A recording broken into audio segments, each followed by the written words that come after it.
पे चल के देता जो ये संदेश, प्रेम के रंग सब रंगे, सबका है एक खिवैया, भीड़ में हो या रहे अकेला, आनंद में रमता जो नंदती नंदती नंदती नंदती नंदती देवा, नंदती नंदती नंदती नंदती नंदती देवा, नंदती नंदती नंदती नंदती नंदती देवा, नंदती नंदती नंदती नंदती नंदती देवा।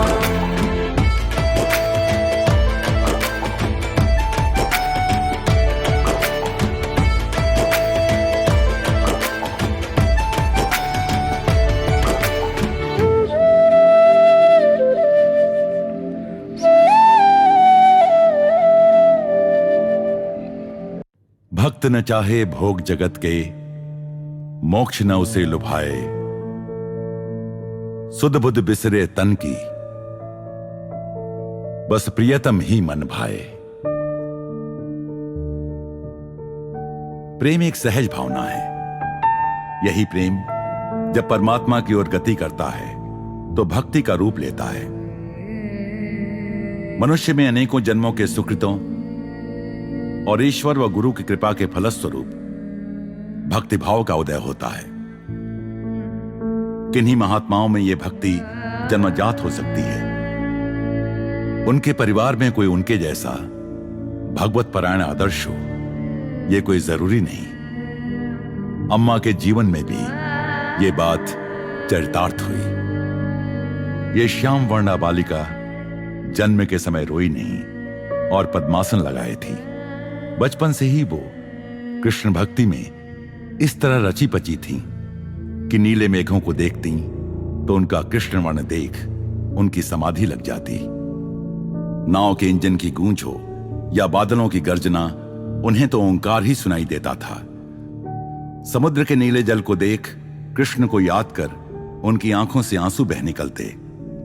नाव में बैठे ठंडी समुद्री हवा छू जाती तो उन्हें लगता कृष्ण ने छुआ है, और वो कृष्ण कृष्ण कहते अपनी सुध बुध खो बैठती। कृष्ण कृष्ण कृष्ण, बस उन्हें और कुछ सूझता ही नहीं था। दिन भर की थकी मादी ये बालिका रात को सोने नहीं जाती, बल्कि घर के मंदिर में जा बैठती और भाव भरे गीत गा गा कर भगवान को पुकारती और यूं ही रोते रोते सो जाती। अम्मा कहती हैं कि कलयुग में ज्ञान मार्ग के बजाय भक्ति मार्ग सबके लिए सुगम है। वो स्वयं देश, काल, परिस्थिति की प्रतिकूलताओं के बावजूद ऐसी पराभक्ति का जीता जागता उदाहरण है। कलयुग में हम सबके लिए प्रेरणा का स्रोत एक ऐसी अलौकिक भक्ति जो भूख, प्यास, नींद सब भुला दे। परमात्मा तक पहुंचने के इस सुलभ साधन का स्वयं अम्मा ने जीवंत उदाहरण प्रस्तुत किया है।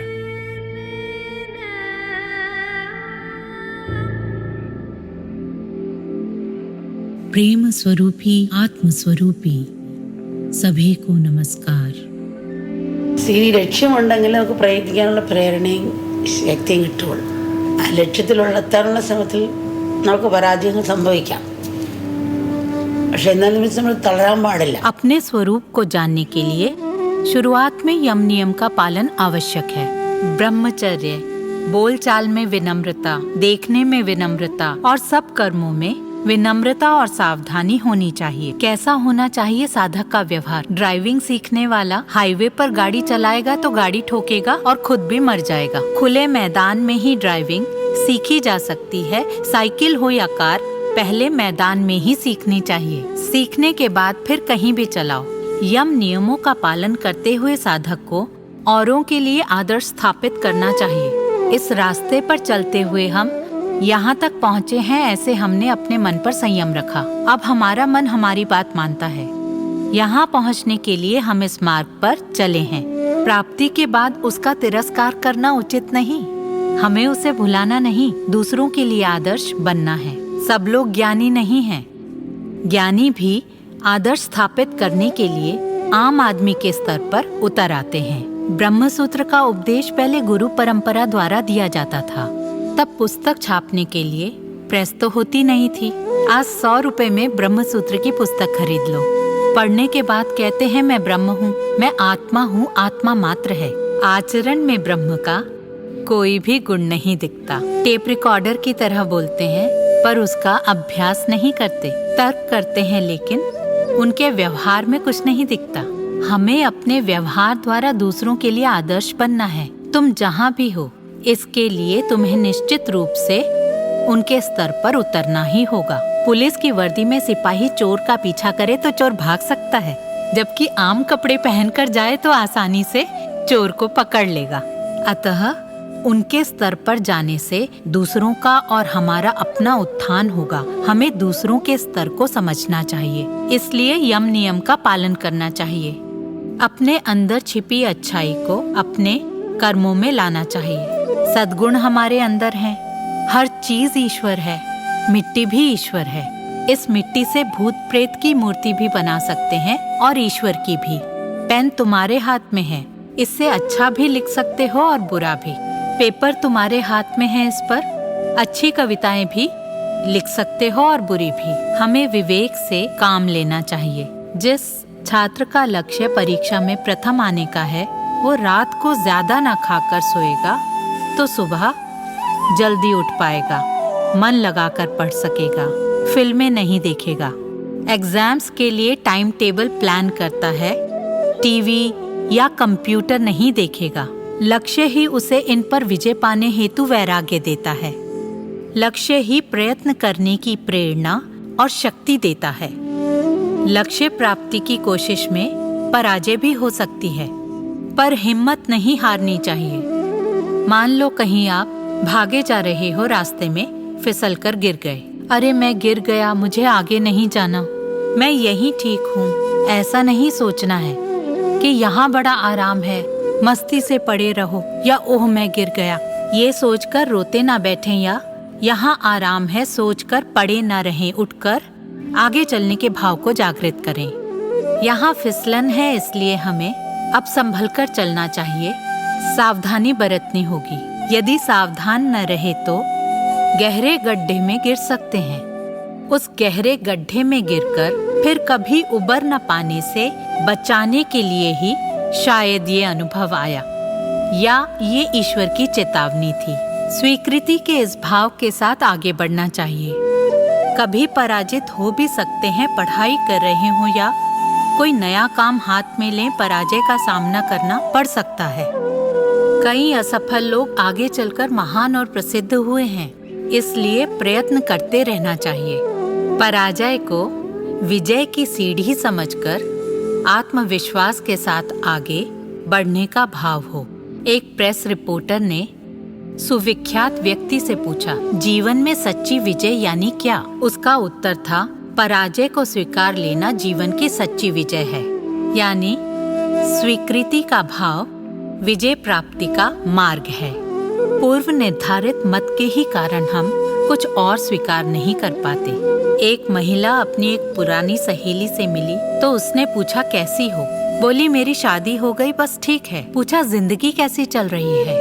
उसने कहा, बच्चे को जन्म देने से पहले मैंने बच्चों को पालने के 6 नियम सीखे। अब मेरे 6 बच्चे हैं, लेकिन कोई नियम नहीं रहा।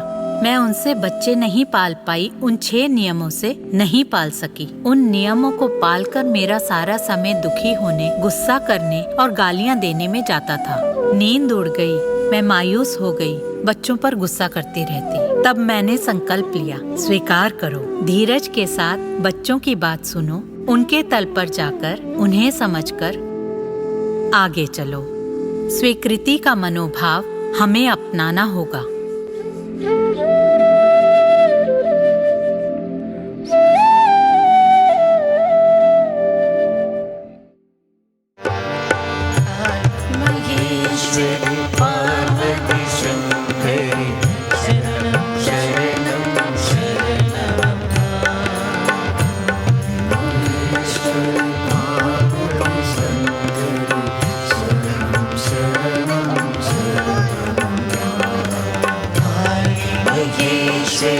Parvati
विनाशिनी दुर्गा जय जय दुख विनाशिनी दुर्गा जय जय काल विनाशिनी काली जय जय काल विनाशिनी काली जय जय काल विनाशिनी काली जय जय काल विनाशिनी काली जय जय उमारमा ब्रह्माणी जय जय उमारमा ब्रह्माणी जय जय उमारमा ब्रह्माणी जय जय उमारमा ब्रह्माणी जय जय राधा रुक्मिणी सीता जय जय राधा रुक्मिणी सीता जय जय राधा रुक्मिणी सीता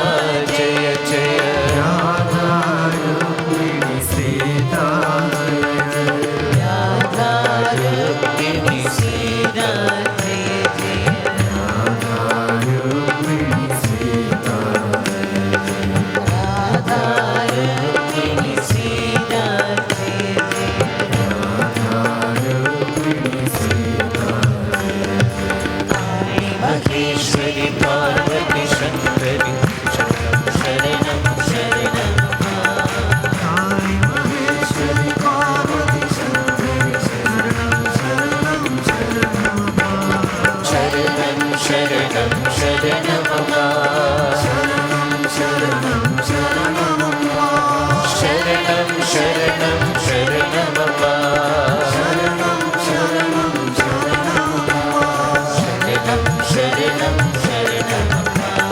शरणं शरणं शरणं दुर्गे विनाशिनी दुर्गा जय जय काल विनाशिनी काली जय जय उमारमा ब्रह्माणी जय जय राधा रुक्मिणी सीता जय जय राधा रुक्मिणी सीता राधा रुक्मिणी सीता जय जय राधा रुक्मिणी सीता जय जय राधा रुक्मिणी सीता जय जय राधा रुक्मिणी सीता जय जय महेश्वरी पार्वती शंकरी शरणं शरणं शरणं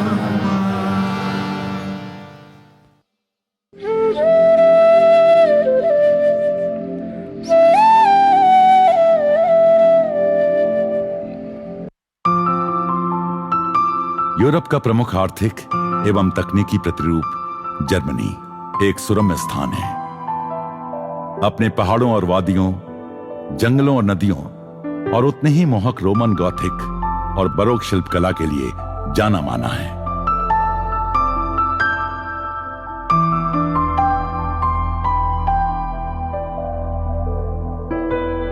फिर एक बार अम्मा का जर्मनी के हूफहेरनबर्ग आश्रम में आना मानो वहां के आश्रम वासियों का सपना सच होने जा रहा था। हूफहेरनबर्ग में अम्मा के बच्चे धीरज के साथ उनकी राह देख रहे थे।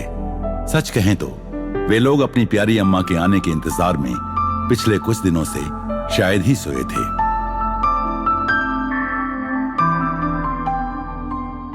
हे अम्मा अम्बा परमेश्वरी जय जय हे अम्मा अम्बा परमेश्वरी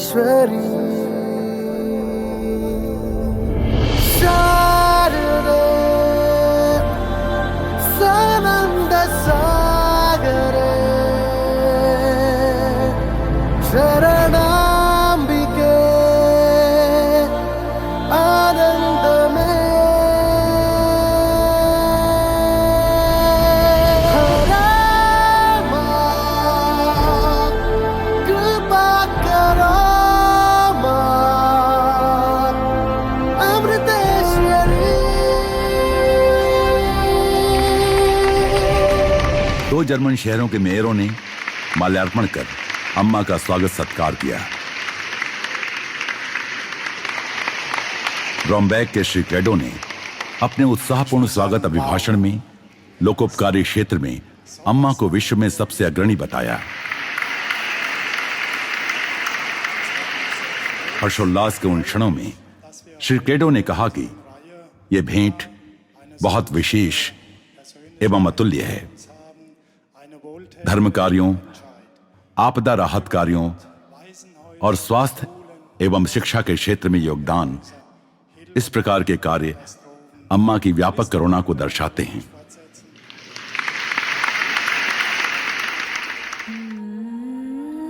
तत्पश्चात अम्मा ने हॉल में उपस्थित सभी लोगों का ध्यान और आत्म पूजा में मार्गदर्शन किया।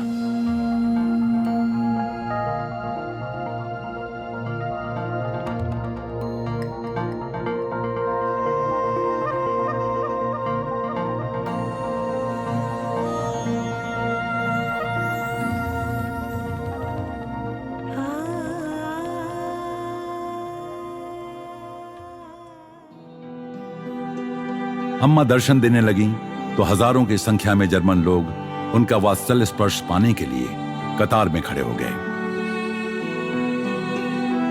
जब अम्मा एक एक करके उन सबको गले लगाती हैं तो उनकी आंखों से आंसू बहने लगते हैं। जीवनदायिनी अम्मा के सानिध्य में जीवन पूर्णता को प्राप्त हो जाता है।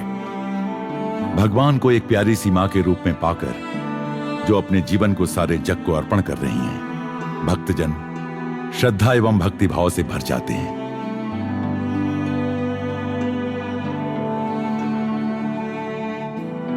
अम्मा जर्मनी से निकलने लगी तो सबके चेहरों पर स्नेह भरी मुस्कान थी।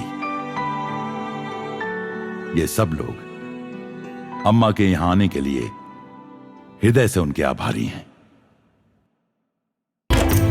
नंदति नंदति नंदति